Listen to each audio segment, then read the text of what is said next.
ለኔ ሰው ማን ነው ከተባለ እኔ ነኝ ብዬ ነው ጀምረው። የራሳችንን ዓላማ መፍጠር አንችልም። ፐርፐዝ ይሄ ነው ልንላቸው። ፈጣሪ ራሱ ነው ፐርፐዝን የሚሰጠው። በጣም የእባቡ ትምህርት የሚያስተጋቡ ሰዎች አሉ። ያው እንደ እግዚአብሔር ሊያረገን መጥቶ ነው እንደዚህ ከሰው ተራ ያወረደ። ክርስቶስ የመጣው እግዚአብሔር ሊያረገን አይደል፣ ሰው ሊያረገን። ያቃተን ሰው መሆን። የሰው ልጅ በዝግመተ ለውጥ ውስጥ ያለፈ እንስሳ ነው ብለው ያስባሉ። ስለዚህ እንስሳ ነው ብለህ ካሰብክ ለሰው የምትሰጠው ቦታ፣ ለሰው የምትሰጠው ክብር አለ። ስታሰቃየውም፣ ስታሳድደውም፣ በሌላ ነገሮች ስታሳልፍም የሚሰጥ ስሜት አለ። እኔ የመጀመሪያው ነገር ብዝሃነትን በረከት ነው ብሎ ማሰብ አለ።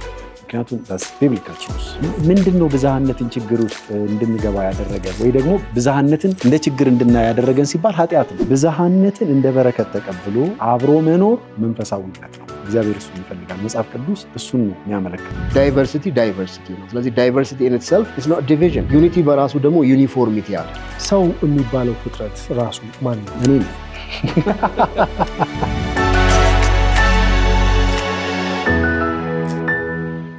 ተመልካቾቻችን በድጋሚ ተመልሰን መጥተናል። እንደምን ከረማችሁ?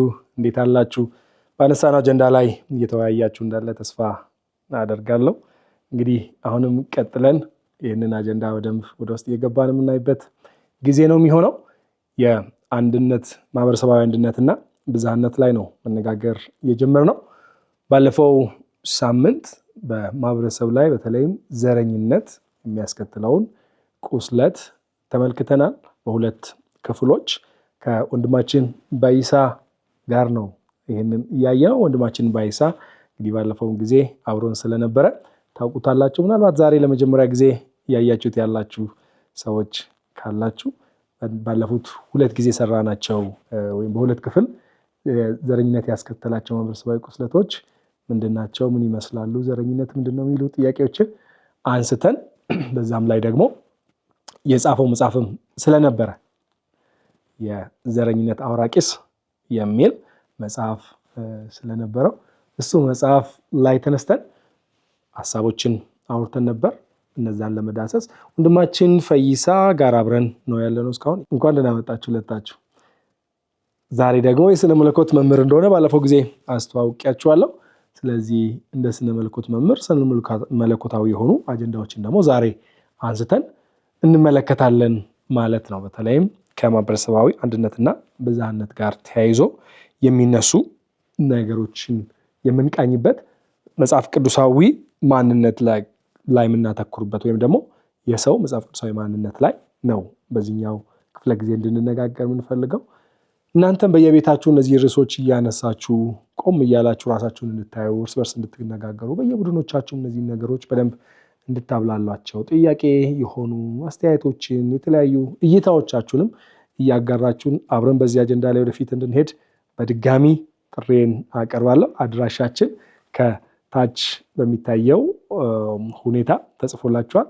ስለዚህ እዛ ላይ እየገባችሁ አስተያየቶቻችሁን ላኩልን፣ ጥያቄዎቻችሁን ላኩልን። መወያየታችንን በዚህ ጉዳይ ላይ እንቀጥል የሚለውን ጥሪ አቅርቤ ልቀጥል። በድጋሚ እንኳን ደህና መጣችሁ ብያለሁ። እንኳን ደህና ቆየን። እንግዲህ ባለፈው ጊዜ ያነሳናቸው ብዙ ነገሮች አሉ፣ ወደኋላ አልመለስም። ዛሬ የምናነሳው ስነ መለኮታዊ ወይም መጽሐፍ ቅዱሳዊ የሆኑ አጀንዳዎችን ነው በብዛት የምናነሳው። ሰው የሚባለው ፍጥረት ራሱ ማን ነው ቢባል ስነ መለኮታዊ ምላሽ ወይም መጽሐፍ ቅዱሳዊ ምላሽ ምንድን ነው? ሰው እኔ ነኝ። ለእኔ ሰው ማን ነው ከተባለ እኔ ነኝ ብዬ ነው ጀምረው። አንተ ማነህ ከተባለ ደግሞ እኔ በራሴ አልመጣሁም። ቤተሰብ አለኝ፣ ቤተሰቦችም ደግሞ ቤተሰብ አላቸው። ሲሄድ ተከባለው አንድ አዳም የሚባል ሰው ውስጥ ነው የምንጠቃልለው። እርሱም ደግሞ በራሱ ራሱን አልፈጠረም፣ ሌላ እሱን ይፈጠራል እግዚአብሔር። እግዚአብሔርንስ ማን ፈጠረው ካልን አናቅም ነው እንትኑ ከተንከባለለ እግዚአብሔር ብቻ ነው መነሻው እንዴት እንደሆነ የማይታወቅ እንጂ ሌላ ሁሉ ለፕራይም ኮዝ ወይም አንሙቭድ ሙቨር የሆነ እግዚአብሔር ነው ለሁሉ ነገር። ስለዚህ ሄደን እግዚአብሔር እንላለን። የሆነ ነገር ከተገኘ ከእግዚአብሔር ነው የምንለው። ከዛ ከእግዚአብሔር ከተገኙት ፍጥረታት መካከል እኛ ሰዎች በስድስተኛው ቀን የተፈጠርን ፍጥረታት ነን። ስለዚህ ሰው ማን ነው ከተባለ ልክ መጀመሪያ የሚታየው እግዚአብሔር ነው፣ ሰው አይደለም። ሰው ራሱን ስላልፈጠረ ሰው በራሱ ራሱን ሊያይ አይችልም። ስለዚህ ሰው በእግዚአብሔር የተፈጠረ እግዚአብሔር ደግሞ ምናልባት ከፈጠራቸው 5 ቀናት ውስጥ ከፈጠራቸው ፍጥረታት ለየት አድርጎ መልኩን ያጋራው ወይንም የመለኮትን ባህሪ በከፊል የሰጠው እግዚአብሔርን እግዚአብሔር የሚያሰኙት ያልሰጣቸው ባህሪያት አሉ። በሁሉ ቦታ መገኘት፣ ሁሉም ማወቅ፣ ሁሉም መቻል፣ ቅድስና እነዚህ ከየትኛውም ፍጥረት ጋራ ከመላእክትም ጋራ ያልሰጣቸው ያላጋራቸው ባህሪያት አሉ። በራሱ ብቻ የያዛቸው ደግሞ በፍቃደኝነቱ ይህንን ባህሪ ላካፍል ብሎ ደግሞ ያካፍለን ባህሪያት አሉ። ስለዚህ ሰው የእግዚአብሔርን ባህሪ ተካፍሎ የተፈጠረ ክቡር ፍጥረት ነው። ከሌሎች ፍጥረታት ሁሉ በዚህ ፕላኔት ላይ ካሉት የማስተዳደርም ኃላፊነት ተሰጥቶት የተፈጠረ አዳምና ለሔዋን በተሰጣቸው ማንዴት ብዙ ተባዙ ምድርን ሙሏት ባላቸው አማካኝነት ከነሱ የተገኘን ክቡር ፍጥረታት ነን። ዶክተር ጨምሮ ሀሳብ አለ እዚህ ላይ? አይ ብዙ አይደለም ማለት ሰው በእግዚአብሔር አምሳል የተፈጠረ ክቡር ፍጥረት ነው። እሱ እንግዲህ ብዙ ኢምፕሊኬሽኖች ይኖሩታል። ምናልባት እንዲሁ ግልጽ ለማድረግ እንግዲህ እኛ ሰው ማን ነው የሚለውን ጥያቄ የምንመልሰው ከመጽሐፍ ቅዱስ አንጻር እንደሆነ መታወቅ አለበት። በጣም ብዙ እይታዎች ስላሉ ማለት ነው። ፊሎሶፊካል ቪው አለ፣ ናቹራሊስቲክ ቪው አለ፣ ሳይንቲፊክ ቪው አለ፣ ኤግዚስቴንሻሊስት ቪው አለ። ለምሳሌ ኤግዚስቴንሻሊስቶች ሰው የራሱን ሪያሊቲ ለራሱ የሚፈጥር ነው። ሂውማኒስቶች ደግሞ ሰው የሁሉ ነገር መለኪያ ነው ይላሉ። ሌሎችም የየራሳቸው ምልከታ አላቸው። ትልቁ ነገር ግን እኛ ቀደም ሲል እንደተነሳው ፈጣሪ አለ። በእግዚአብሔር እቅድና ዓላማ ወደዚህ የመጣን በእግዚአብሔር አምሳል የተፈጠረ ነው የሰው ልጅ። ሰው ልጅ እንግዲህ ስጋዊ ማንነት አለው፣ መንፈሳዊ ማንነት አለው። ከዛ ውጪ ግን አይ ቲንክ ትንሽ መነጋገር የሚያስፈልገው ባየም የተሻለ ሰፋ ቢያደርገው ብዬ የማስበው ሰው በእግዚአብሔር አምሳል ነው የተፈጠረው ስንል ምን ማለታችን ነው? ላይክ ኢምፕሊኬሽኑ ምንድን ነው? የዛ ነገር መገለጫው ምንድን ነው? አምድምታው ምንድን ነው የሚለውን መወያየቱ ይጠቅማል እንጂ የሰው ልጅ በእግዚአብሔር አምሳል የተፈጠረ ነው የሚለውን እንደ አንድ ክሬሽኒስት አማኞች እናምናለን ማለት ነው። ያ ምንድን ነው የዶክተርን ሀሳብ ምንድን ነው?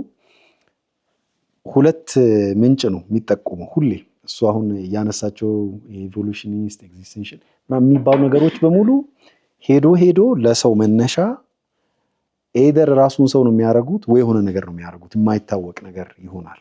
ዘን ወዴት ይመጣል? ሰው የራሱ አምላክ ወደ መሆንና የራሱን ፐርፐስ የራሱ የመቅረጽ መብት ወደ መጎናጸፍ ይመጣል። ከዛ በኋላ የፈለገ ነገር ብሎ ራሱን ቢጠራ ሪፈር ቢያደርግ there is no point of reference because እግዚአብሔር ነው ብለን የምንለው እግዚአብሔር በዓላማ ፈጥሮናል ወደምንል እንመጣለን። ከእግዚአብሔር ነው የምንመጣው። እነዚህ ግን ከእግዚአብሔር ውጭ ያሉ ምልከታዎች በሙሉ ለማንነታቸው፣ ለኑሯቸው፣ ለሚኖሩበት ዓላማ ሚኒንግ በሙሉ በራሳቸው ነው የሚፈጥሩት። ስለዚህ እኛ ግን በእግዚአብሔር አምሳል እግዚአብሔር ፈጠረን የምንል ሰዎች የራሳችንን ዓላማ መፍጠር አንችልም። እኛ ፐርፐዝ ይሄ ነው ልንል አንችልም። ፈጣሪ ራሱ ነው ፐርፐዝን የሚሰጠው። ለምሳሌ የአንድ ኦርጋናይዜሽን ፐርፐዝ የኦርጋናይዜሽኑ ፈጣሪ ነው ፐርፐዙን የሚሰጠው እንጂ ኦርጋናይዜሽኑ በራሱ ፐርፐዙን ሊያመጣ አይችልም። ስለዚህ ሰው በእግዚአብሔር አምሳል ተሰራ ስንል ይሄ የእግዚአብሔር መልክ የሚባለው ተሻጋሪ ባህሪ ወይ ኮሚኒኬብል አትሪቢዩትስ ኦፍ ጋድ ብለን የምንለው ከእግዚአብሔር የተጋራናቸው ባህሪያት አሉ። እርሱን የሚያስመስለን ከሌላ ፍጥረት በተለየ ማለት ነው። በብዙ ቦታ ይከፈላል። የአይምሮ፣ የባህሪ፣ የድርጊት፣ የአስተሳሰብ ምናምን ስፒሪቹዋል ቢንግ ምናምን የሚባሉ ነገሮች አሉ። ግን በአጠቃላይ እግዚአብሔር ሆን ብሎ ለኛ የሰጠው የማሰብ፣ የማገናዘብ፣ የመውደድ፣ ሌሎችን ሰዎች የማቀፍ፣ የርህራሄ እነዚህ ባህሪያት በሙሉ ለራሳችን የፈጠርናቸው አይደሉም። ከመለኮት የተካፈልናቸው ባህሪያት ናቸው። ሰው በራሱ ይህንን ነገር ማምጣት አይችልም። እግዚአብሔር ራሱ ሆን ብሎ ያካፈለው ባህሪ ነው። እነዚህን ማለታችን ነው። ከእግዚአብሔር ተካፈልን የምንላቸው ባህሪ እነዚህን ያጠቃልላል። ስለዚህ ሰው እግዚአብሔርን ይመስላል ስንል የእግዚአብሔር ማንነት፣ የእግዚአብሔር ባህሪ፣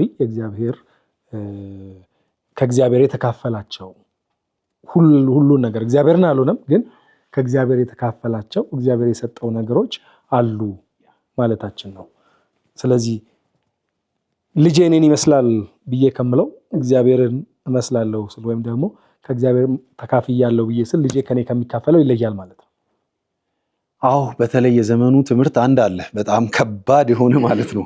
እንደ እግዚአብሔር ነን የሚል አይነት በጣም የእባቡ ትምህርት የሚያስተጋቡ ሰዎች አሉ። ያው እንደ እግዚአብሔር ሊያረገን መጥቶ ነው እንደዚህ ከሰው ተራ ያወረደን እና ክርስቶስ የመጣው እግዚአብሔር ሊያረገን አይደለም፣ ሰው ሊያረገን ነው። ያቃተን ሰው መሆን ሊትራሊ። ምክንያቱም ሰውነት በራሱ ክቡርነት ነው። እንኳንስ ወደ እግዚአብሔር ለመድረስ መንጠራራት አይደለም፣ ሰው መሆን ራሱ መቻል ትልቅ ነገር ነው። እሱ ራሱ በእግዚአብሔር ጸጋና በእግዚአብሔር ምሕረት ነው። ስለዚህ እግዚአብሔር ባህሪውን አካፈለን እንጂ መለኮትነቱን አላካፈለንም። መለኮትነቱ ለእርሱ ብቻ ነው የሚኖረው። ባህሪውን ሰጠን ስንል አካፈለን፣ የመለኮት ባህሪ አደረገን ስንል እግዚአብሔር ከማንም ጋር ሳያነካካው ለራሱ ብቻ ይዞት የሚኖር ማንነት አለ። ስለዚህ እሱን ለመንካት መሞከር ሉሲፈር ሊነካ የሞከረው እባቡ እኛን ቤተሰቦቻችንን ያታለለበት ስለሆነ እሱን አንነካካም። እሱ ደረጃ አይደረስም። እግዚአብሔር ለራሱ እግዚአብሔር ነው፣ ለእኛ ያካፈለው ግን ባህሪ አለ። እንደዛ ማሰብ የተሻለ ነው። ቤተሰቦቻችን ስትል አዳምና ሔዋንን ለመጥቀስ ነው። የጋራ ቤተሰቦች አይ ሚዲያ ስለሆነ አንዳንድ ጊዜ ለሚያዩ ሰዎች ቤተሰብ ሲባል ከየት አካባቢ ነበር የመጣ የሱ ቤተሰቦች እነማን ናቸው አዳምና ሔዋንን እያልን ነው የሚለውን ነገር ረገጥ አድርጎ ማለፍ ተገቢ ነው። እውነት ነው። ሔዋንን ሰይጣን አሳታት የምንለው ወይም እባብ መጥቶ ሔዋንን አናገራት የምንለው እሱ ነው አይደል? ይህን ፍሬ ብትበይ እንደ እግዚአብሔር ትሆናላችሁ የሚል ነው። ፈተናው ሌላ አይደለም። ሰው በውስጡ የተፈጠረው ፍላጎት እሱ ነው፣ እግዚአብሔርን የመሆን እንደ እግዚአብሔር ደጉንና ክፉን የሚለይ እንደ እግዚአብሔር ሁሉን አዋቂ እንደ እግዚአብሔር ነው የሚለው ያ ነገር ነበር ጉጉት። ዛሬም በሰው ልጆች ውስጥ ከዛን ጊዜ ጀምሮ ሜጀር ፍላጎት ሆኖ ነው የቀጠለው። በተለያየ መልክ ራሱን የሚገልጠው ዛሬ ሰው የራሱ አስተዳዳሪ የራሱ ነው፣ የራሱ አለቃ፣ የራሱ የመጨረሻ ባለስልጣን ሆኖ ወይም ደግሞ የራሱ ሂውማኒስቲክ የምንለው አመለካከት በአብዛኛው የሚሽከረከረው እዛ ላይ ነው። የሰው ልጅ እግዚአብሔርን የመሆን ከእግዚአብሔር የተካፈለ ከእግዚአብሔር የሰማ ከእግዚአብሔር የተቀበለ ሆኖ ራሱን ከመግለጥ ይልቅ እግዚአብሔርን የመሆን ፍላጎት በሰው ልጆች ውስጥ ከውድቀት መጀመሪያ ላይ የነበረና ያ ወደ ውድቀት ያመራው ዛሬም ደግሞ ዘዋዙሪት ውስጥ የምንኖር ነን የሚለው ነገር አይ ቲንክ የሰውን ማንነት በደንብ ይገልጸዋል ብዬ አስባለሁ። እንግዲህ መጽሐፍ ቅዱሳችንን ስንመለከት አሁን እያነሳን ካለነው አጀንዳ ጋር ጠበብ አድርገን እንየው። ሰው የሚባለው ፍጥረት በእግዚአብሔር ፊት በመጽሐፍ ቅዱስ አንጻር ስንመለከተው አንድነትም ብዝሃነትም ያለው ሰው ነው ወይም ተፈጥሮ ነው ብለን ስንል ምን ማለታችን ነው? እንዴት ይታያል ከእግዚአብሔር ቃል አንጻር አንድነታችንና ብዝሃነታችን?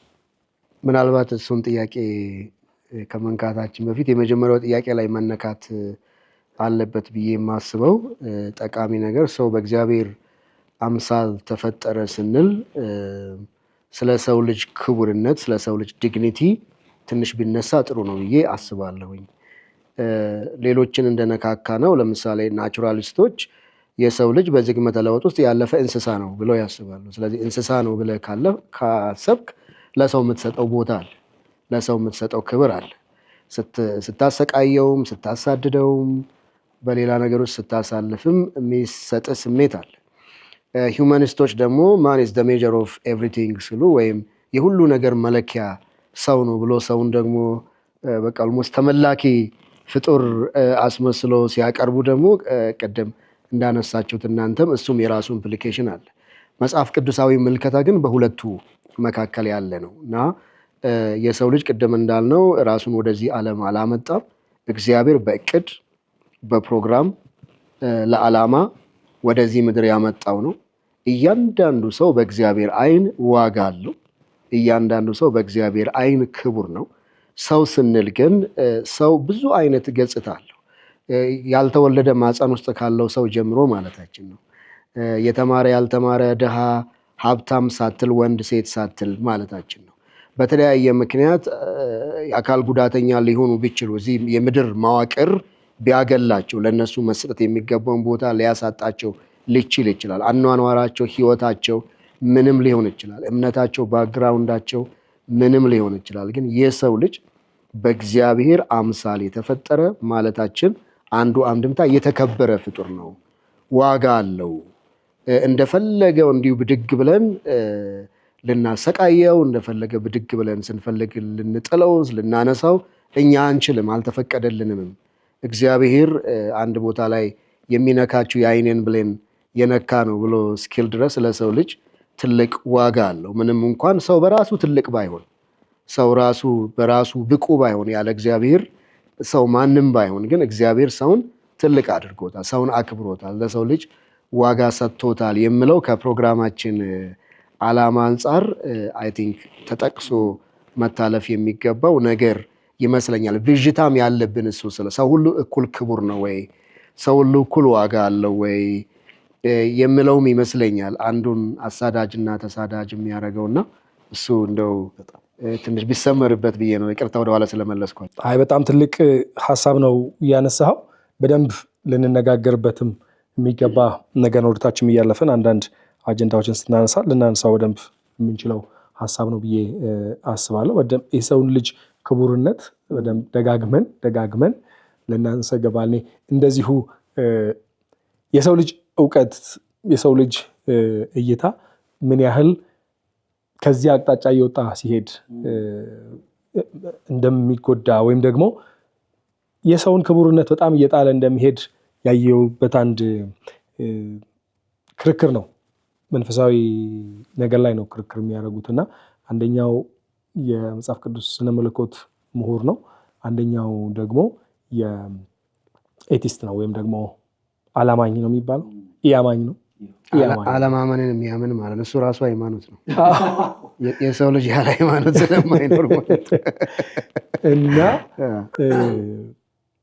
ከዛ ሰው ጋር እየተነጋገሩ ይሄ ሰው ማንሳት የሚፈልገው የሰውን ክቡርነት ነው። በተለይ ስነ መለኮቱ ሰው ልጅ ከሌላው ፍጥረት በተለየ ሁኔታ እግዚአብሔር የፈጠረው ምናምን እያለ የሰውን ባህሪያት፣ የሰውን ከሌሎች መለየት እያብራራ መጥቶ ለምሳሌ ሰው ልጅ የሚያስብ ነው፣ የሚነጋገር ነው፣ የሚግባባ ነው ምናምን የሚለውን ነገር ሲል ያኛው ምን አለ?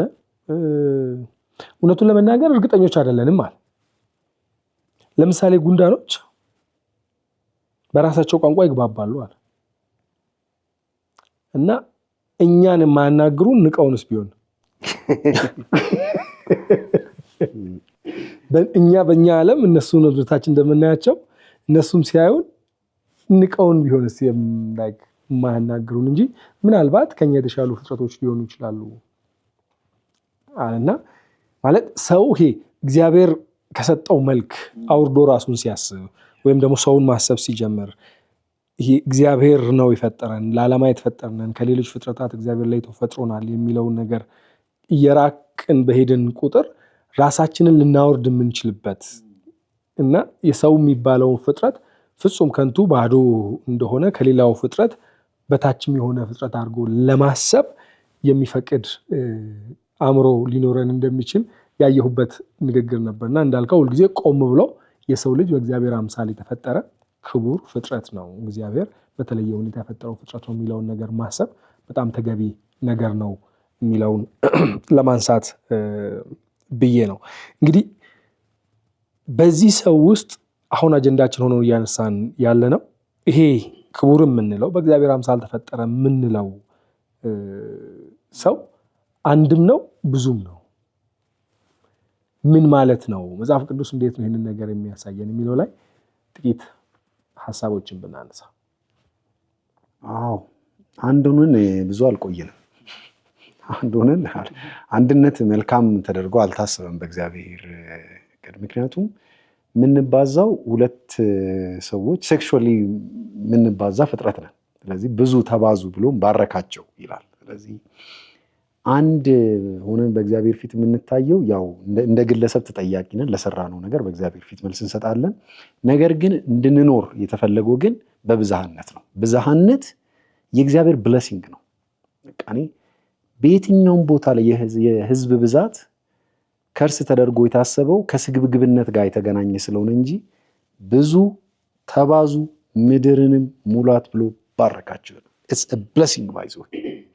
ለመብዛት ደግሞ የግድ እየተባዛ ስትሄድ ዘርህ ይሄ እንትን እየተራራቀ ይሄዳል። የምትኖርበት ቦታ፣ የምትማረው የአየር ንብረቱ፣ አክሰስ የምታደርገው ሪሶርስ ይለያያል። ከዛ በኋላ እግዚአብሔር እሱ የመባዣችን መንገድ እንዲሆንና በዛ አቅጣጫ ምድር እንድንሞላ ባርኮናል። ስለዚህ ግለሰብ ሆኖ መኖር፣ እንደ ግለሰብ ብቻ ማሰብ፣ ለራሴ እኔው በራሴ ምናምን ማለት መለኮታዊ መንገድ ነው ብዬ ማሰብ አልችልም። እኔ እግዚአብሔር እንደ ኮሚኒቲ ነው። ምናልባት ከዚህ አንጻር ስናነሳው አንድነት የሚለውን እንደ ግለሰብ ለማለት ሳይሆን ሰዎች አንድ የምንሆንባቸው ነገሮች አሉ፣ ደግሞ የምንለያይባቸው ላይ ብዝሃነት የምንለውም ሀሳብ ከመብዛት ይልቅ የተለያየን የመሆናችን። ለምሳሌ ምን ማለታችን ነው? ዳይቨርሲቲ እና ዩኒቲ አይነት። ሰው ለምሳሌ ብለን ስንል በሰውነት ሁላችንም አንድ ነን። ራስ ደግሞ በሀገር እንለያያለን፣ በብሔር እንለያያለን፣ በቋንቋ እንለያያለን፣ በአስተሳሰብ እንለያያለን፣ በትምህርት ደረጃ እንለያያለን፣ በኢኮኖሚ ደረጃ እንለያያለን፣ በፖለቲካ አቋማችን እንለያያለን፣ በምንደግፈውና በምንቃወመው ነገር እንለያያለን። በአስተሳሰባችን አንድ ቤት ውስጥም ሆነ ልንለያይ የምንችልባቸው ሁኔታዎች አሉ። ግን አሁን በአብዛኛው ብዝሃነት እያልን ስናነሳ በተለይ እንደ ማህበረሰብ የተለያየን ቋንቋ፣ የተለያየ ብሔር፣ የተለያየ የሰው መገለጫዎች፣ ምንነቶች ብለን ያልነው ነገር አለ። ማንነቱ ብለን ያልነው ሀሳብ አለ ከዚህ በፊት ባነሳናቸው ሀሳቦች ላይ እና ከእግዚአብሔር ቃል አንጻር እንዴት ይታያል ይሄ የሰው አንድነት የሚለው ነገር እና የሰው ብዝሃነት የሚባለው ነገር እንዴት ይታያል? ጥሩ ነው። እኔ የመጀመሪያው ነገር ብዝሃነትን በረከት ነው ብሎ ማሰብ አለብን። ምክንያቱም ቢብሊካል ትሩዝ ዘን ብዝሃነት ውስጥ ደግሞ ብዙ አይነትነት ይፈጠራል ይግድ ማለት ነው። ምክንያቱም እግዚአብሔር እንደ ዱፕሊኬቲንግ ማሽን አይነት ነገር አይደለም። እያንዳንዱን ሰው ዊዝ ዩኒክ ኤቢሊቲ ዩኒክ አይደንቲቲን የፈጠረው ዲኤንኤያችን፣ አስተሳሰባችን፣ ባህሪያችን የተለያየ ነው። ስለዚህ ይሄ ብዝሃነትም ደግሞ የእግዚአብሔር ሀሳብ ነው ብለን መቀበል ይኖርብናል። አሁንም እንደገና እንግዲህ እንደዚህ ብለን ካሰብን ወዴት እንመጣለን? ብዝሃነትን እንደ በረከት ተቀብሎ አብሮ መኖር መንፈሳዊነት ነው። እግዚአብሔር እሱን ይፈልጋል። መጽሐፍ ቅዱስ እሱን ነው የሚያመለክተው። ምንድን ነው ብዝሃነትን ችግር ውስጥ እንድንገባ ያደረገን ወይ ደግሞ ብዝሃነትን እንደ ችግር እንድናይ ያደረገን ሲባል ኃጢአት ነው። ምናልባት ከሪሶርስ አንጻር ከሄድን ግሪዲነት ነው፣ ለእኔ ብቻ እኔው ብቻ ማለት ነው። ምናልባት ከቋንቋ አንጻር ከሆነ ደግሞ የኔ ብቻ ነገር የኔ ይበልጣል ማለት ነው። የአለባበስ፣ የአመጋገብ፣ አንድ ማህበረሰብ ራሱን አንድ ኮሚኒቲ ነው ብሎ የገለጸው ከሌላ ኮሚኒቲ በላይ ነኝ ብሎ የሚያስበው ከኃጢአታዊ ባህሪ የተነሳ እንጂ መጽሐፍ ቅዱስ ብዝሃነትን እንደዚሁም ደግሞ ልዩነትን በአንድም ቦታ ላይ እንደ እንትን አላሰበው፣ እንደ ችግር አላሰበው። ኃጢአት ነው ያንን ሁሉ እያመጣ ሄደው ከውድቀት በኋላ የተፈጠሩ ነገሮች ናቸው። ብዙ ተባዙ ምድርን ሙላት ሲል አንዱ ሰሃራ ውስጥ በሞቀ የአየር ንብረት ውስጥ እንደሚኖር፣ አንዱ ደግሞ ላይ ስካንዲኔቪያን ሀገር ላይ በበረዶ ውስጥ እንደሚኖር፣ የተለያየ ላይፍ ስታይል የተለያየ አይነት ህይወት እንደሚኖር እግዚአብሔር ያውቅ ነበር። ስለዚህ ብዝሃነትን እግዚአብሔር እንደ በረከት የሰጠን ነገር ነው ብዬ ነው የማስበው። መጽሐፍ ቅዱስ እንደዛ ነው የሚያስቀምጠው። ያ በጣም ጥሩ ነው። እንዲሁ ከመጽሐፍ ቅዱስ አንድ ክፍል ላይ ሪፍሌክት ብናደርግ ብዬ ነው። ዘፍጥረት 1:24 ጀምሮ ያለውን የተወሰነ ባነብ ትንሽ የሚሰጠን ግልምስ አለና እግዚአብሔርም አለ ምድር ሕያዋን ፍጥረታትን እንደወገኑ እንስሳትና ተንቀሳቃሾችን የምድር አራዊትን እንደወገኑ ታውጣ። እንዲህም ሆነ። ቁጥር 28 እግዚአብሔርም የምድር አራዊት እንደወገኑ አደረገ፣ እንስሳውንም እንደወገኑ፣ የመሬት ተንቀሳቃሾችን እንደወገኑ አደረገ። እግዚአብሔርም ያ መልካም እንደሆነ አለ። እንግዲህ ያው መጽሐፍ ቅዱስ የምናስተምር ሰዎች ስለሆንን ሊትራሪ ስትራክቸር በጣም አስፈላጊ ነው መጽሐፍ ቅዱስን ለመረዳት እና ከቁጥር 24 እስከ 25 ጊዜ ውስጥ እንደወገኑ በጣም በተደጋጋሚ ይላል እና የእግዚአብሔር በስድስተኛው ቀን የፈጠራቸው ነገሮች እንግዲህ እንደወገኑ የሆኑ ነገሮች ናቸው እና ዝም ብለህ ስታይ አሁን በአየር ላይ የሚበሩ የአዕዋፋት ብዙ ወገን አላቸው። አሳ መሬት ውስጥ ውሃ ውስጥ የሚኖሩ አይተህ ከሆነ አሳዎች ተክል ከሚመስሉት ጀምሮ እንግዲህ የዘርፉ ባለሙያዎች በሳይንቲፊክ ስም የሚጠሯቸው እንደ ወገኑ አላቸው። ከዛ ያንኑ ተከትሎ ነው ቁጥር 26ም የተጻፈልን። ከዛ ቁጥር 26 ምንድን ነው የሚለው? እግዚአብሔርም አለ ሰውን በመልካችን እንደ ምሳሌያችን እንፍጠር። በሌላ አባባል የሰው ወገኑ እግዚአብሔር ነው ማለት ነው። ሊትራሊ የዘፍጥረት ጻፊ እንድናስተውል የሚፈልገው ሁሉም ፍጥረት የየራሱ ወገን አለው። እሱን የሚመስል ሰማው ግን ከሱ የተለየ ሰው ጋር በምትመጣበት ጊዜ ግን የሰው ወገኑ እግዚአብሔር ነው። በሌላ አባባል እግዚአብሔር እንደውም ወረድ ብላችሁ ስታነቡ ሰውን በመልካችን እንደ ምሳሌያችን እንፍጠር የባህር ዓሦችንና የሰማይ ወፎች እንስሳትና ምድር ሁሉ ላይ የሚንቀሳቀሱ ሁሉ ይግዙ። እንግዲህ እዚህ ቦታ ላይ ከቁጥር 26 27 እና 28ን ደጋግመን በምናነብበት ጊዜ ፕሉራልና ሲንጉላር ወይም ነጠላ ቁጥርና ብዙ ቁጥርን በአንድ አረፍተ ነገር ውስጥ እንኳን እየደጋገመ ይጠቀማል ማለት ነው። ሰውን እንደ ሲንግል ይጠራዋል፣ እዛው ጋር መልሶ ሰውን እንደ ብዙ ይጠራዋል። ስለዚህ ይሄኛው ክፍል በጣም ናሬት የሚያደርግልን ባጭሩ የሰው ልጅ ወገኑ እግዚአብሔር ነው። ሌላ እሱን የሚመስል ግን ከሱ በማንነቱ የተለየ ፍጥረት የለውም። እግዚአብሔር ሰውን ሲፈጥር አንድን ሰው ነው የፈጠረው። ያ ሰው ወገኑ እግዚአብሔር ነው። ከዛ ውጪ ያለው ግን ሰው ነው እና ይሄ ሰው ግን የሚገርመኝ አንደኛ ወንድና ሴት አድርጎ ከዛ ፈጠረው እያለ ይቆርና ወንድና ሴት ብሎ ግን ፈጠራቸው ነው የሚለው። የመጀመሪያውን የዳይቨርሲቲ ምልክት የምናየው እዚህ ጋር ነው። ግን የሚገርማችሁ ገና ሔዋን አልተሰራችም አይደል? ገና ኦፍ ኮርስ የግድ ክሮኖሎጂካሊ ተጻፈ ማለት ላይሆን ይችላል። ፖይንቱ ግን በእኛ መጽሐፍ ቅዱስ ቅደም ተከተል ግን ሔዋን ገና ልትሰራ ነው። ገና የሚቀጥለው ቁጥር ላይ ወረድ ብላ ልትሰራ ነው። ግን እዚህ ቦታ ላይ ሔዋን አልተፈጠረችም። ሔዋን ሳትፈጠር በፊት ግን የእግዚአብሔር ዲዛይን ሰው ነው። አንድ ሰው ነው፣ ዩኒፋይድ የሆነ በሰውነቱ ሰው የሆነ በኋላ ላይ ባሪያ የለም ጨዋ የለም ብሎ የራሱ ኮንቴክስት ቢኖረውም ወንድ ሴት የለም ብሎ ጳውሎስ እንደምለው ማለት ነው። ግን ደግሞ ዳይቨርሲቲ በውስጡ አለው፣ ብዝሃነት በውስጡ አለው። ያ ብዝሃነት በምንድን ነው የተገለጸው? በሴትነት ነው የተገለጸው። እና ይሄ የዘፍጥረት አንድ የሚሰጠን ፍሬምወርክ አለ፣ ማዕቀፍ አለ። ስለ አንድነትና ስለ ብዝሃነት ስናወራ ያ ማዕቀፍ ምንድን ነው?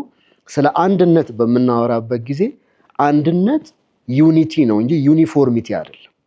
አዳምና ሔዋን ጾታቸው ይለያያል፣ አካላቸው ይለያያል፣ ስነ ልቦናቸው ይለያያል። የሚለያዩ ነገሮች አሏቸው። ያ ዳይቨርሲቲያቸው ነው።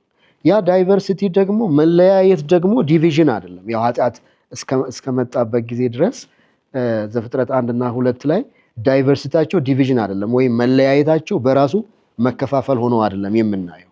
ዳይቨርሲቲ ነው። ስለዚህ ዳይቨርሲቲ ኢን ኢትሰልፍ ኢዝ ኖት ዲቪዥን። ዩኒቲ በራሱ ደግሞ ዩኒፎርሚቲ አይደለም። አይ ቲንክ ከይሄኛውን መሰረት ይዘን ነው እንግዲህ የሰው ልጅ ሁሉ ከነዚህ ሁለት እናትና አባት እንደመገኘታቸው እግዚአብሔር ለኛ የሰጠን ፍሬምወርክ ስለ አንድነት በምናወራበት ጊዜ በብዝሃነት ውስጥ ነው ያለን። አይነቱና መልኩ ይለያይ እንጂ ውድቀትም ባይኖር ብዝሃነት ይኖራል ማለት። አንዳንድ ጊዜ መጽሐፍ ቅዱስ የማይለውን ማስባል የሌለብን ነገር ምንድነው? ቋንቋ የመጣው ኃጢአት ስለመጣ ብቻ ነው ብለን መደምደም የምንችልበት ምንም አይነት መጽሐፍ ቅዱሳዊ ባክግራውንድ የለንም። ምንም እንኳን ቋንቋ የተፈጠረበት ሂስቶሪካል ኢቨንት በራሱ ከሰው ልጅ ስህተት ጋር የተገናኘ ቢሆንም ማለት ነው። በኤደን ገነት ውስጥ ብኖሩ ኖሮ አንድ ቋንቋ ብቻ ነበር የሚኖራቸው ብለን የምናስበው ነገር። ለምንድን ነው ይሄንን የምለው? በሚመጣው በአዲሱ መንግስት ቋንቋዎች ተጨፍልቆ አንድ ቋንቋ ስለመፈጠሩ ምንም መጽሐፍ ቅዱስ የሚለን ነገር የለም። ይልቁኑ ከተለያየ ነገድ ከተለያየ ወገን እግዚአብሔር አንድ አዲስን ህዝብ ለራሱ እንደሚፈጥር እናውቃለን። እና እንደ ክርስቲያን ዳይቨርሲቲን እና ዩኒቲን ወይም አንድነትንና ብዝሃነትን እንደ አንድ ሳንቲም ሁለት ግልባጮች ነው አብረን ማየት ያለብን ማለት ነው። የሰው ልጅ በማንነቱ አንድ ነው። በማንነቱ ሰው ነው ፒሪየድ። 90% ሰው የሆነ 10% ሰው የሆነ የለም። ሁሉም 100% በእግዚአብሔር ፊት ሰው ነው። ምን እንኳን በኃጢአት ምክንያት ዲፕሬቪቲ አፌክት ያደረገው ቢሆንም ስቲል ሰው በእግዚአብሔር ዘንድ ሰው እንደሆነ እናውቃለን። ነገር ግን ደግሞ ይሄ ማንነት ከዚህ በፊትም እንዳልነው ብዙ መገለጫዎች አሉት። የባህል፣ የቋንቋ፣ የወግ፣ የአኗኗር መገለጫዎች አሉት። ለዚህ ደግሞ መጽሐፍ ቅዱስ ከባየ ጋር የምስማማው መጽሐፍ ቅዱስ ይሄንን ተቀብሎት ባርኮት ነው የሰጠን። ጌታ ኢየሱስ ክርስቶስ ሲወለድ ይሁዲነት ምን ይሰራል አላል። በይሁዲነት ባህል ውስጥ አድጎ በዛ ባህል ውስጥ አገልግሎ ያንን ቋንቋ ለምዶ ተምሮ በዛ ውስጥ ኖሮ ነው ወንጌልን በዛ ባህል ውስጥ ለኛ ትቶልን ያለፈው። ሐዋርያቱም በየሄዱበት ቦታ ጳውሎስ እንዳለው ሕግ ያላቸውን ሰዎች ሲያገኝ እንደ አይሁዳዊ፣ ሕግ የሌላቸውን ሰዎች ሲያጣ ደግሞ እንደ ሮማዊ ሆኖ የእግዚአብሔርን መንግስት አገልግሎ አልፈዋልና ብዝሃነት በአንድነት አንድነት በብዝሃነት ውስጥ የሚለው ለኔ እግዚአብሔር ለቤተ ክርስቲያን የሰጠው ፍሬምወርክ ነው ብዬ አምናለሁ። የክርስቶስ አካል ነን። በክርስቶስ አካል ላይ ያለን ብልቶች ነን። ያ አንድነታችን ነው። ያ አንድነት ግን ደግሞ በጸጋ ስጦታዎች ብቻ ደግሞ ሳይሆን በምድር ባለን ቋንቋ፣ ባህልና ሌሎች ተመሳሳይ ነገሮች ደግሞ አብሮ የሚገለጥ ነው ማለት ነው የተነሳውን ሐሳብ ለማዳበር። ስለዚህ መጽሐፍ ቅዱሳችን አንድነትንም ሆነ ብዝሃነታችንን እንደ ልዩነት ወይም ደግሞ እንደ መጋጫ ነጥብ እንደ መከፋፈያ ምክንያት አድርጎ አያነሳውም። ይሄኛው ከዚህኛው ሳይጋጭ አብሮ የሚሄድ ጉዳይ ነው የሚለውን ሐሳብ ይዘን ግን ደግሞ ባለፉት ሳምንታትም እያነሳን እንደነበረው ዘረኝነት የሰው ልጅ እውነታ ነው። ታሪኮቻችን የሚያሳዩን በተለያየ መንገድ የምናየው የሰው ልጅ አንዱ በሌላው ላይ ለመሰልጠን የሚሞክርበት፣ አንዱ በሌላው ላይ ክፋት ለማድረግ የሚሞክርባቸው ሁኔታዎች በሰፊው የተገለጡ ነገሮች ናቸው። ባለፈው ጊዜ በተወሰነ ደረጃ አንስተናል። ይህንን ግን ዘረኝነት ከእግዚአብሔር ቃል አንጻር እንዴት ነው የሚታየው? የዘረኝነት አመለካከትን፣ እይታን አንድ ሰው ዘረኛ ነው ስንል ምን ማለታችን ነው የሚለውን ባለፉት ጊዜያት አንስተናል። እነዛ ነገሮች በአንድ ሰው ውስጥ ሲገለጡ፣ ሰው ራሱን በዘረኝነት ሲገልጥ እግዚአብሔር ቃል ያን ሰው እንዴት ያየዋል? ወይም እግዚአብሔር ቃል ይህንን አጀንዳ እንዴት ነው የሚዳኘውና የሚያየው? ያ ዘረኝነት ከእግዚአብሔር ቃል አንጻር እግዚአብሔር በሁለቱም ኪዳናት ውስጥ ሁለት ህዝቦች ያሉት ይመስላል ለስታዩ። አንደኛ በአብርሃም ጥሪ አማካኝነት እስራኤል የራሱ ወገን እንደሆነች አይነትና ሌላ ህዝብ ደግሞ አህዛብ ወይ ደግሞ ከእግዚአብሔር ወገን ውጪ ሆኖ የታዩበት እይታ አለ። እሱ በራሱ ዘረኝነትን እግዚአብሔር ራሱ ዘረኛ ነው ወይ? እንዴት አብርሃምን ጠርቶ ሌላ ህዝብ ይተዋል? ይህንን ህዝቤ ብሎ ሌላኛውን እንዴት የተጠላ ህዝብ አድርጎ ያስባል? የሚሉ ሰዎች በጣም ብዙ አሉ። ወደ አዲስ ኪዳን ውስጥ ደግሞ ስትመጣ እንደዚሁ ቤተክርስቲያን በክርስቶስ ያመኑት የእግዚአብሔር ህዝብ ሆኖ ሌሎች ደግሞ የእግዚአብሔር ህዝብ ያልሆኑበት አካሄድ አለ። መጽሐፍ ቅዱስ ራሱ ዝም ብለህ እንዲሁ በግርድፉ ሁለት ቦታ ስትከፋፍል፣ ወይራስ ግን በሁለቱም ኪዳናቱ ስታይ እግዚአብሔር ለሰው ልጆች የሰጣቸው ቦታዎች አሉ እንደ ሰው ልጅ እና የአብርሃምን ጥሪ ስትመለከት እግዚአብሔር አድሎ እየሰራ ሳይሆን በአብርሃም አማካኝነት የሚመጣውን ክርስቶስ ኢየሱስን ለአዳም የተገባውን ተስፋ ለማስፈጸም የጠራ ጥሪ እንደሆነ ታያለ። ከዛ በዚህ የአብርሃም አምላክ ያመኑትን ሰዎች አህዛብ የሚባሉትን በሙሉ እየተቀበለ በእርሱ ያመኑትን በሙሉ እንደራሱ ወገን እየወሰደ ብዙ ምሳሌዎችን መጥቀስ ይቻላል፣ እናልፋለን። ወደ አዲስ ኪዳን ውስጥም ደግሞ ስትመጣ እግዚአብሔር የዓለምን ህዝብ በሙሉ በአንድነት አይቶ በእርሱ ያመኑት የቤተ ክርስቲያን አካል የክርስቶስ አካል ሆኖ የእግዚአብሔር ወገን የሆኑበት አካሄድ ነው ያለው። ይሄ የባይብል ፍሬምወርክ ነው። እንግዲህ ዘረኝነት ጥላቻ ነው ብለን ካልን፣ ዘረኝነት መከፋፈል ነው ብለን ካልን፣ ዘረኝነት ሌላኛውን ያለመቀበል ነው ብለን ካልን ግን ዘረኝነት ሊሆን የሚችለው ብቸኛው የእግዚአብሔርን ባህሪ አይደለም፣ የእግዚአብሔርም ወገን ባህሪ አይደለም። ብቸኛው ዘረኝነት ሊሆን የሚችለው የወደቀው ሰው ባህሪ ሌሎችን ሰዎች ላለመቀበል ወይ ደግሞ ለመጉዳት የሚሄድበት አካሄድ ነው። መጽሐፍ ቅዱስ እንደዛ ነው የሚያስቀምጠው። ለምን እግዚአብሔር አብርሃምን ጠርቶ በአብርሃም አማካኝነት ዓለምን ለመባረክ ሄደ ብለን ካልን እግዚአብሔር የጠራቸው ማንኛውም ሰዎች በዚህ የአብርሃም ጥሪ ውስጥ ያሉ ሰዎች በእግዚአብሔር አመለካከት ሌሎችን ሰዎች ወደ አብርሃም አምላክ የማምጣት ብርሃን የመሆን ለእስራኤል የተሰጣት ናሽናል እንትን አላት።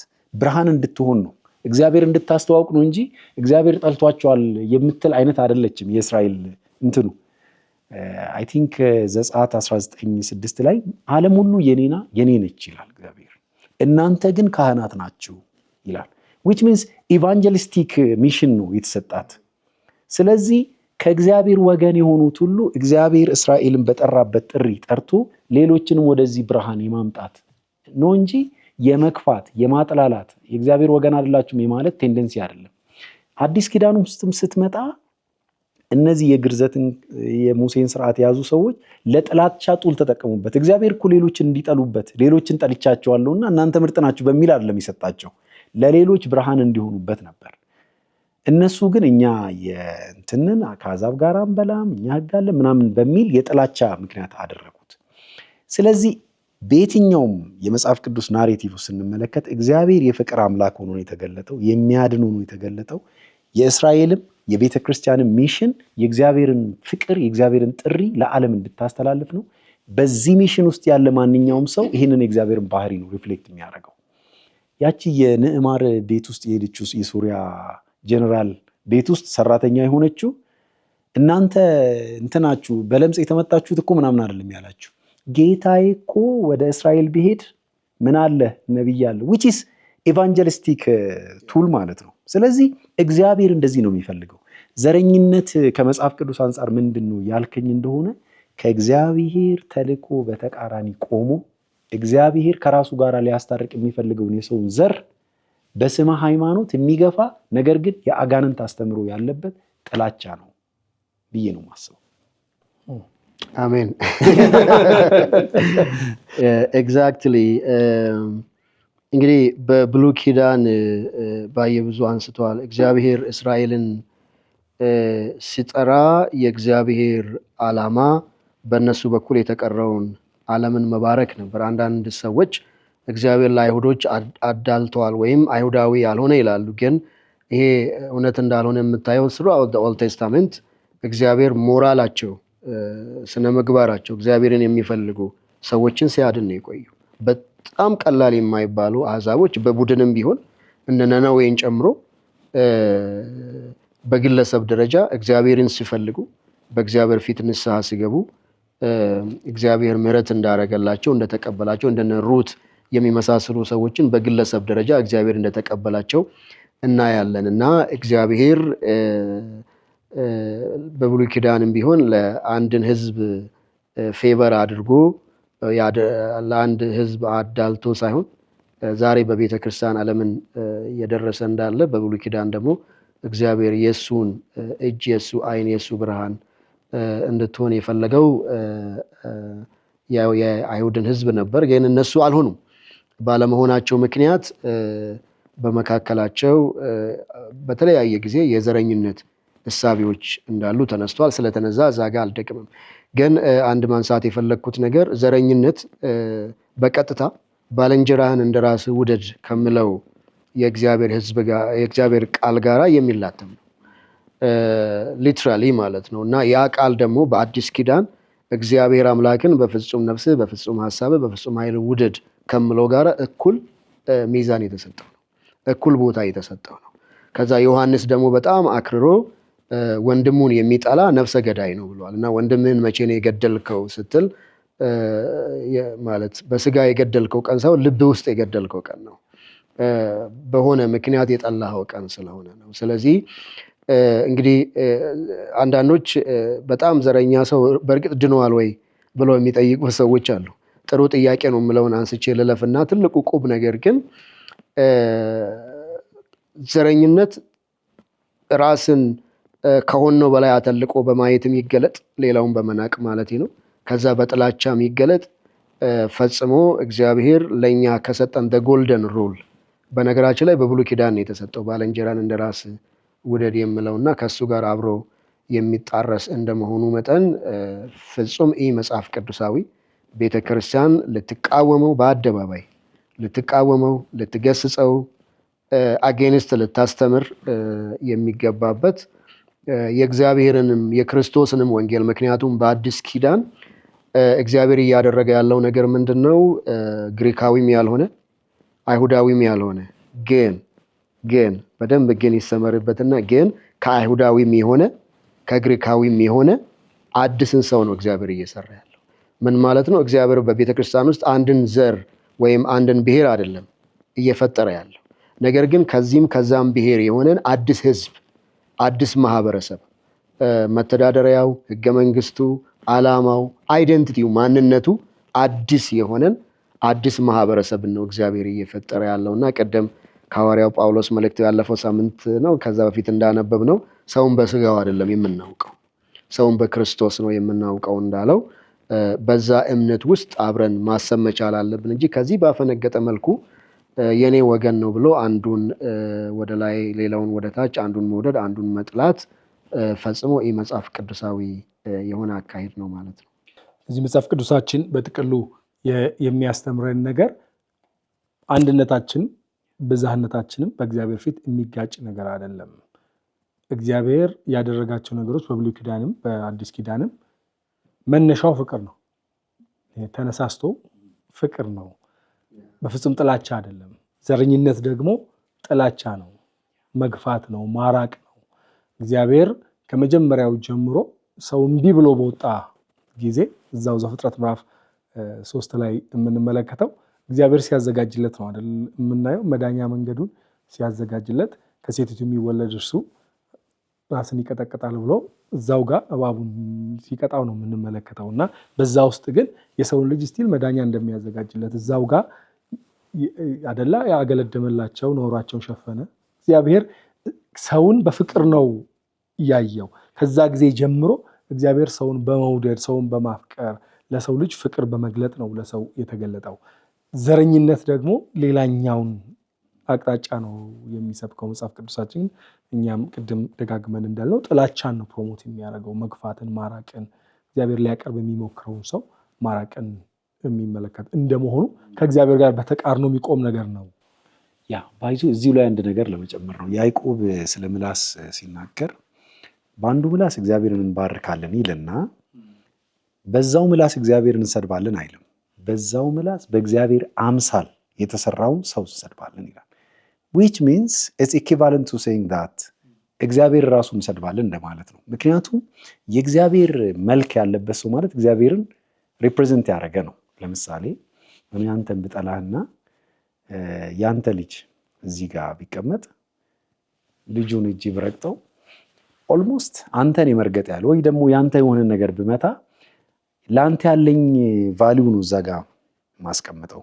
ስለዚህ ባለቤቱ ካላ ቋጥሮን አይነቀንቆ ነው የሚባለው ኦልሞስት። ስለዚህ ዘረኛ ሰው ማለት የሰው ጠላት ብቻ አይደለም፣ የእግዚአብሔር ጠላት ነው። እግዚአብሔርን ካልጠላ ሰውን አጠላ። እግዚአብሔር ራሱን የወከለው በሰው ነው እና ጌታችን ኢየሱስ ክርስቶስ ኢቭን በመጨረሻ ቀን ያላችሁ ነገር አለ። ከነዚህ ለሚያንሱት ካደረጋችሁ ለኔ እንዳደረጋችሁት። እግዚአብሔር በዚህ ፕላኔት ላይ ራሱን የወከለው በሰው አማካኝነት ነው። ለሰው ያለን ቦታ ለእግዚአብሔር ያለን ቦታ ይወክላል። ኢኩቫለንት ነው። ራሱ እንደዛ ነው ያለው። ስለዚህ ዘረኝነት በመጽሐፍ ቅዱስ ውስጥ እንዴት ነው ካልክ፣ ሰውን ጠላ፣ ሰውን አቃለልኩ፣ ሰውን ገፋው ማለት ኦልሞስት እግዚአብሔርን በዛ ልክ ነው ትሪት ላደርግ የምችለው። ዮሐንስም ደሱ ነው አይደል የሚለው በአጠገብ ያለው ወንድምን ሳትወድ እግዚአብሔርን እወዳለሁ ልትል አትችልም። ሰውን ነው ልትወድ የሚገባው። ለእግዚአብሔር ያለን ፍቅር የምታሳየው አጠገብ ያለውን ሰው በመውደድ አጠገብ ያለውን ሰው በመቀበል ነው። አጠገብ ያለውን ሰው በመግፋት አጠገብ ያለውን ሰው በመጥላት በፍጹም የእግዚአብሔርን ፍቅር ልትገልጥ አትችልም። የእግዚአብሔር ሰውም ነኝ ልትል አትችልም ነው እንግዲህ መጽሐፍ ቅዱሳችን የሚለው። እዛ ላይ ፈየሉ ጨምር የምትፈልገው ሀሳብ ካለ ወደሚቀጥለው ሀሳብ ከመሄዳችን በፊት ምናልባት እንግዲህ ዘረኝነት በእግዚአብሔር ዓይን በዛ ለቨል የሚታይ ነገር ሆኖ እያለ በተለይ መጽሐፍ ቅዱስ እናምናለን የምንል ኢትዮጵያ ክርስቲያን ሀገር ነች እንላለን። ዳታችንም እንደሚያሳየው 60-70% ክርስቲያኖች እዚህ ሀገር ውስጥ ይኖራሉ። መጽሐፍ ቅዱስ እናምናለን የሚሉ መጽሐፍ ቅዱስ መመሪያችን ነው፣ ዋናችን ነው፣ ሰውን እግዚአብሔር በአምሳሉ ነው የፈጠረ ብለን የምናምን፣ ኢየሱስ ክርስቶስ ስለ ሰው ልጆች ኃጢአት ሞቷል ብለን የምናምን የመጽሐፍ ቅዱስ አማኞች ነን የምንል ሰዎች በዚህ ሀገር ላይ በጣም ብዙ ነን። ግን በዚህ ልክ ደግሞ የሚገለጠው መካከላችን አለ የምንለው ጥላቻው፣ ዘረኝነቱ፣ መገፋፋቱ፣ መፈናቀሉ፣ መገዳደሉ ቆም ብለን ልንጠይቅ የሚገባው ያምነውን ነገር የምንለውን ነገር ነኝ የምንለውን ነገር እናደርጋለን ወይ የሚል ጥያቄ በሰፊው እንድንጠይቅ የሚያደርገን ነው እና አይ ቲንክ ቆሞ እሱን ጥያቄ በጣም መጠየቅ ይገባል። እንደ እውነቱ ከሆነ የሩዋንዳንም ታሪክ ስንመለከት ተመሳሳይ ነገር ነው የምናገኘው። ከ80% በላይ ሰዎቻቸው መጽሐፍ ቅዱስ እናምናለን ብለው ክሌም የሚያደርጉ ሰዎች ናቸው። ምንድን ነው የምታምኑት ይባሉ መጽሐፍ ቅዱስ እናምናለን የሚሉ ሰዎች ናቸው። መጽሐፍ ቅዱስ ደግሞ እግዚአብሔርን ፍቅር የሚሰብክ መጽሐፍ ነው። ሰው በእግዚአብሔር አምሳል ተፈጠረ የሚል መጽሐፍ ነው። ለእያንዳንዱ ሰው ፍቅር እንዲኖረን የሚመክረን መጽሐፍ ነው እና ሰዎች ግን ያንን እያለፉ የሚሄዱበት ነገር እናያለን። መለስ ብለን ስንጠይቅ እንዴት ነው ታዲያ መጽሐፍ ቅዱስ ብዛነታችንን ማይቃወም ከሆነ አንድነታችንን ጠብቀን እንድንኖር የሚጠይቀን ከሆነ አንድነቱን የጠበቀ ደግሞ ብዛነትን የሚያከብር ማህበረሰብ እንዴት ነው መገንባት የሚቻለው? ምንድነው መደረግ ያለበት ትላላችሁ? ለይተን ማየት አለብናል ቸርች እና ሴኩላሩን የሚለውን አሁን በዚህ ሰዓት። ምክንያቱም ክርስትናን ከነካካን ኢትዮጵያ ከክርስትና ጋር የተገናኘች ሀገር እንደሆነች ይታሰባል። የክርስቲያን ደሴት ምናምን ይባላልና እኔ እሱን ለማለት ይከብደኛል፣ ልል አልችልም። እግዚአብሔር የማይለውን አልልም። ምክንያቱም እግዚአብሔር ቅዱስ ሀገር የለውም፣ ቅዱስ ሕዝብ ብቻ ነው ያለው እና ጂኦግራፊካሊ ደግሞ እንደዚህ አድርጎ ኢትዮጵያ የሚባል ሀገር እግዚአብሔር በዛ አይቶ ማቅም አይም። ጂኦግራፊ ያለው በእኛ አይምሮ ውስጥ ነው፣ በእግዚአብሔር አይምሮ ውስጥ ያለው ሰው ነው፣ ሕዝብ ነው። ስለዚህ የመጀመሪያው ይሄ አጥር መቀደድ አለበት ባይነኝ እኔ። ይሄ ኢትዮጵያ እንደዚህ አካሉ ከዛ በኋላ ከሆነ ከእግዚአብሔር ጋር አቀናኝቶ የሆነ ፌቨር እንደተደረገች ናሬሽን እንደዛ ስላለ እኮ ነው። እንዲህ አይነት ማይሆን ናሬሽን አለ። እሺ ናሬሽኑ ይሁን ደግሞ ከተባለ ባህሪውስ እሺ የክርስቲያን ሀገር ነው ካልን እንዲህ አይነት ነውር፣ እንዲህ አይነት መገዳል፣ እንዲህ አይነት አጸያፊ ነገር የሚደረግበት ሀገር ነው ወይ ብለህ ደግሞ እንድትጠይቅ ያደርጋል። ስለዚህ ግን እግዚአብሔር የተለየ ትኩረት እንኳን ባይኖረው ቢያንስ ክርስቲያን ነኝ ብሎ የሚያስብ 64-65% ላይ ዳታችን ደሱ ነው አይደል የሚያሳብ ሰንሰስ ቁጥራችን 64-65% መጽሐፍ ቅዱስ አምናለሁ በእግዚአብሔር አብ በእግዚአብሔር ወልድ በእግዚአብሔር መንፈስ ቅዱስ አምናለሁ ብሎ የሚል ቤተክርስቲያን የሚሄድ የተጠመቀ ነው ምናምን ቤተክርስቲያን አባሌ ነው ብላ የምትቆጥረው እንግዲህ አሁን እንትኑን ትተነው ማለት ነው። አሁን የወንጌላውያን ቤተክርስቲያናት የሚባሉ አሉ፣ የኦርቶዶክስ ቤተክርስቲያናት፣ ካቶሊክ ቤተክርስቲያናት ብለን እንደዛው ክርስትና ውስጥ ያሉ ሴክተሮችን ልንቆጥር እንችላለን።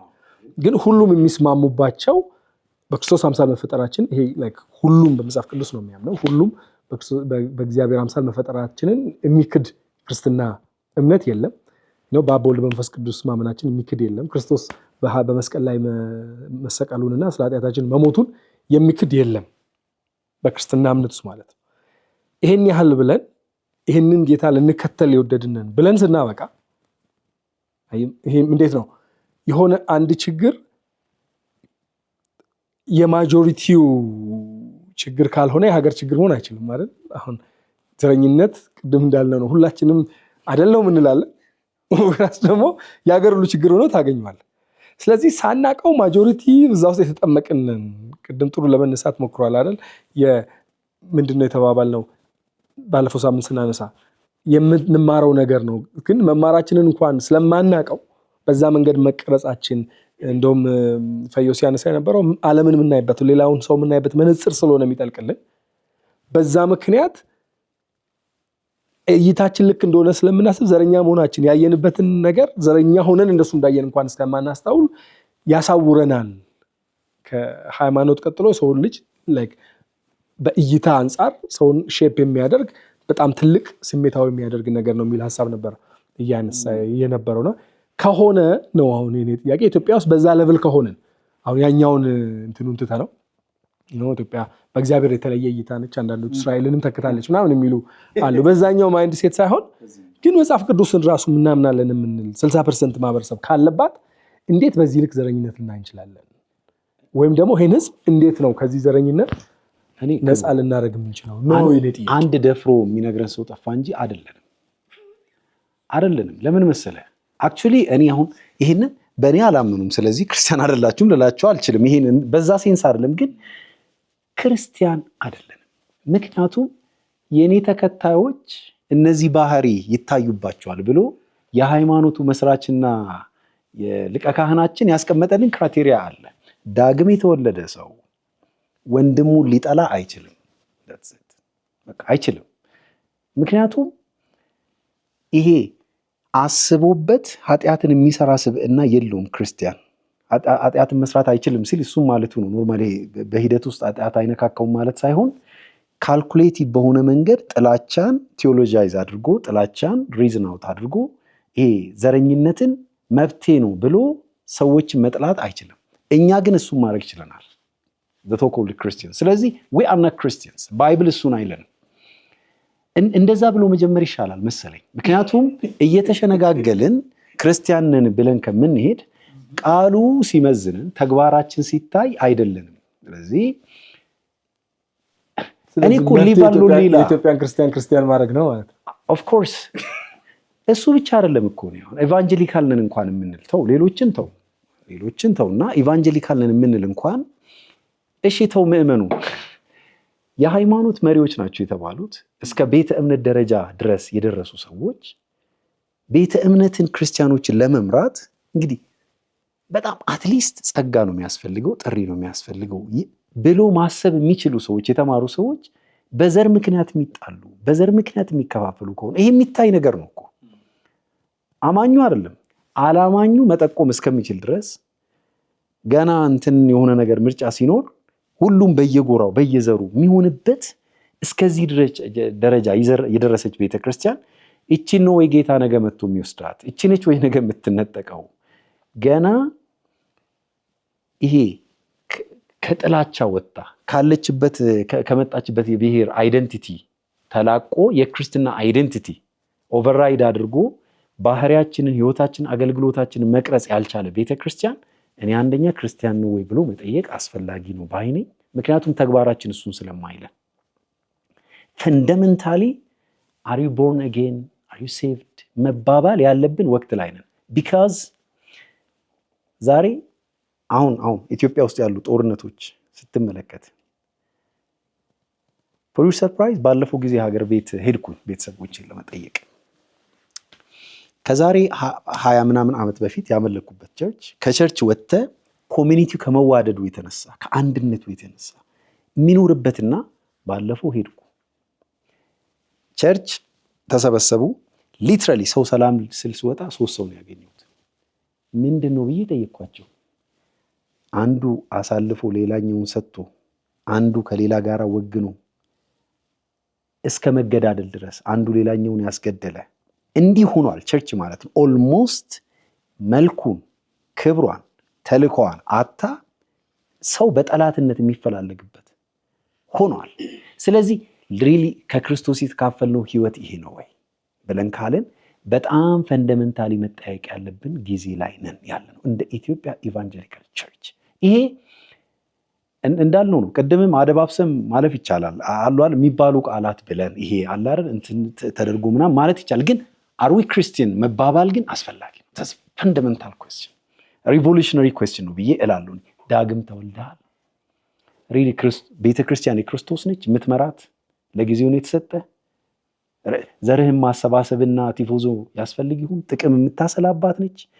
ምናልባት እቺ ክርስቶስ ቤተክርስቲያን እያመነዘርንባት ይሁን እላለሁ።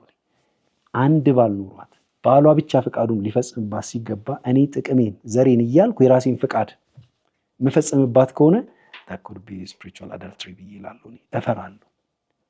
ለምንድነው እንደዚህ አክርረ የምትናገሩ? ለምንድነው ካልከኝ ከዘላለም ህይወት ጋር የተቆራኘ ስለሆነ ነው ጉዳዩ። ከህይወት መስመር ውጪ እየወጣን በቤተ ክርስቲያን ውስጥ ሆነን የማይነጥቁ ሰዎች፣ በቤተ ክርስቲያን ሆነን ዳግም ያልተወለዱ ሰዎች እንዳሉ የሚያስጠረጥሩን ብዙ ኤቪደንሶች ስላሉ ነው ራይት ነው። ስለዚህ በጣም አስፈላጊ ጉዳይ ነው ብዬ እላለሁ። ክብርዬ በጣም ተገቢ ነገር ነው ያነሳው። ማለት እኔ እንትኑን ወርጄዋለሁ። ላይክ በደንብ በኢነርጂ ነው የምትናገረው፣ በደንብ ግልጽነቱ፣ እውነቱንም ደግሞ በደንብ መነጋገር ማለት ዘረኝነት ላይ እንዳነሳ ነው ሁሉ ያለንበትን እውነታ በግልጽ እያነሳን መነጋገሩ ተገቢ ነው። እኔ አስታውሳለሁ አንድ ቤተክርስቲያን ላይ ለእርቅ ተሰብስበን ነገሩ ሳናውቀው ፖለቲካውን ቤተክርስቲያን መሪዎችን ነው የተሰበሰብ ነው ምናምንና በመካከላችን የፖለቲካ ሰዎችም ነበሩ። ከዛ የፖለቲካ ኃላፊ የነበረው ሰው ተነሳና ወንድሞቼ ይሄ ጉዳይ የእምነት ነው የብሔር ነው አለን ማለት ነው። እና ምንድነው ያለው? የብሔር ጉዳይ ከሆነ እኛ ፖለቲከኞቹ አለን ኑና ከኛ ጋር ታገሉ፣ ቤተክርስቲያንን ለእምነት ተዋት። ቤተክርስቲያን የእምነት ቦታ ነች እንጂ የፖለቲካ ማራመጃ ቦታ አይደለችም። ለብሔራችሁ ነፃነት ከሆነ ትግሉ ኑና የኛ ባል ሁኑ አለን። የሌላ እምነት ሰው ነው ሰውየው እና በጣም ነው የደነገጥ ነው።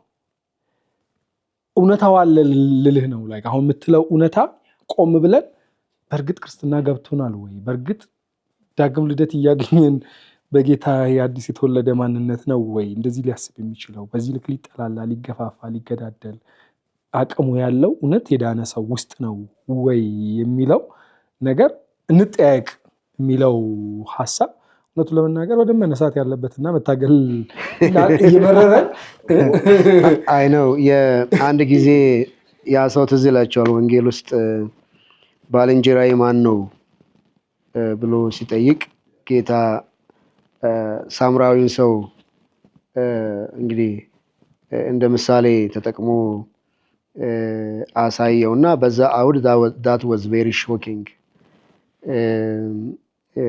I think ከአመታት በፊት እንዲሁ በደንብ ፐብሊሽድ የሆነ አይመስለኝም፣ ግን በአንድ የስነ መለኮት ትምህርት ቤትም ከክርስትናችሁና ከብሔራችሁ ማን ይበልጣል በሚለው ቀላል የማይባሉ ሰዎች ብሔሬ ነው የሚበልጥብኝ ብለዋል።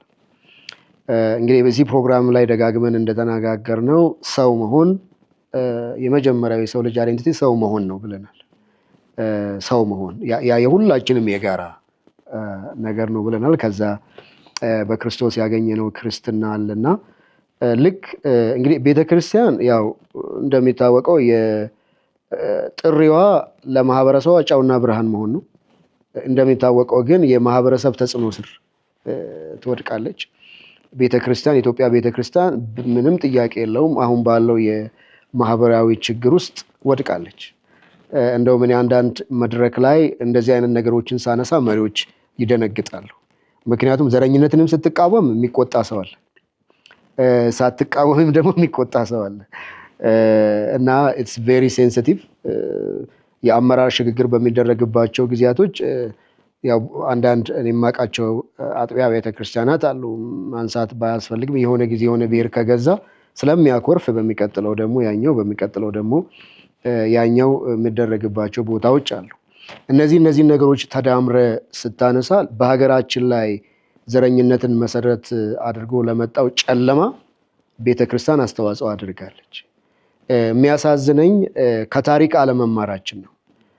ቀደም ባሉት የአፓርታይድ ታሪክ በምንመለከትበት ጊዜ የቤተክርስቲያንን አሉታዊ ተጽዕኖ አይተናል። ምንም እንኳን ጥረት ያደረጉ ደግሞ በበጎ ሊነሱ የሚገቡ ጠንካራ ሰዎች ቢኖሩም ማለት ነው። ቀደም የዛንዝባርን ምሳሌ ስናነሳ የቤተክርስቲያንን አንስተናል። ሩዋንዳ በተደረገው ጭፍጨፋ ውስጥ የሚነሳ አንድ ታሪክ አለ። አንድ ቤተክርስቲያን ውስጥ የተጠለሉ ሰዎች የቤተክርስቲያኑ መሪ ጠቁመው በጅምላ እንዲቃጠሉ ተደርገዋል። በዛው ጊዜ ደግሞ አንድ ጠንቋይ ቤት የተጠለሉ ሰዎች ከለላ አግኝተው ከሞት አምልጠዋል። ይህም በማድረጓ ጠንቋ ጸድቃለች ላለች ይችላል። የጽድቅ መንገድ ክርስቶስ ስለሆነ በስራና በተግባር ከለካ ግን የህይወት ቤት የሞት ቤት ነው የሆነው። እኛ የሞት ቤት የምንለው ቤት ደግሞ የመዳን ቤት ነው የሆነው። ቀደም ስለ በባሪያ ንግድ ውስጥ ግሎባሊ ባነሳነው ቤተክርስቲያን ስንት አሉታዊ ተጽዕኖ አላት ብለናል። ዛሬም በዚህ ጉዳይ ልንማር ልንመለስ አልቻልንምና እንግዲህ አንድ ሁለት ነገሮችን ቶሎ ሜንሽን አድርጌ ለመውጣት፣ አንደኛ በድፍረት በዚህ ጉዳይ ላይ ቤተክርስቲያን ማስተማር መቻል አለበት። አሁን እንግዲህ ለሌላው እንነጋገር እናውራ አለን። ትምህርት ቤት መድረክ ላይ ግን በዚህ ጉዳይ ላይ ማስተማር መቻል አለብን። በደህንነት ትምህርት ውስጥ ማንነትን መሰረት ያደረገ ባልንጀራ መውደድን መሰረት ያደረገ ነገር በደንብ ተቀርጾ ሰዎች ወደ ጌታ ሲመጡ በሰዎች አንድነት በክርስቶስ ያገኘነውን አዲስ ማንነት አዲስ ሕዝብ መሆናችንን በሚገባ መማር መቻል አለብን።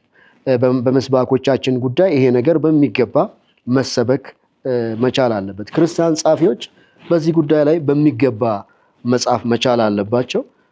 በእንደዚህ አይነት ችግር ውስጥ የሚያልፉ ሰዎች ደግሞ በማንኛውም ሱስ ውስጥ ዘረኝነት ሱስ ስለሆነ ማለት ነው። በነገራችን ላይ የህፃን አዲክሽን ራሱን የቻለ በማንኛውም ሱስ ውስጥ የሚያልፍ ሰው ሪሃቢሊቴሽን እንደሚያስፈልገው ሪሃቢሊቴሽን ያስፈልጋቸዋል፣ ምክር ያስፈልጋቸዋል፣ ተከታታይ ጸሎት ያስፈልጋቸዋል። እና ቤተክርስቲያን ተነስታ በዚህ ጉዳይ ጨውና ብርሃን ካልሆነች፣ ባልንጀራን በመውደድ ምሳሌ ካልሆነች፣ እና ቅድም በጣም ጠንካራ በሆነ መንገድ እንደተነሳው እኛም ወንድማችንን እየጠላን መጽሐፍ ቅዱስ ወንድሙን የሚጠላ ነፍሰ ገዳይ ነው እያለ እኛም እያሳደድን እኛም ዘረኞች ሆነን ከዛ በኋላ ድነናል ብንል ጌታ አላውቃቸውም ከምላቸው ሰዎች በምንም ልንለይ አንችልም።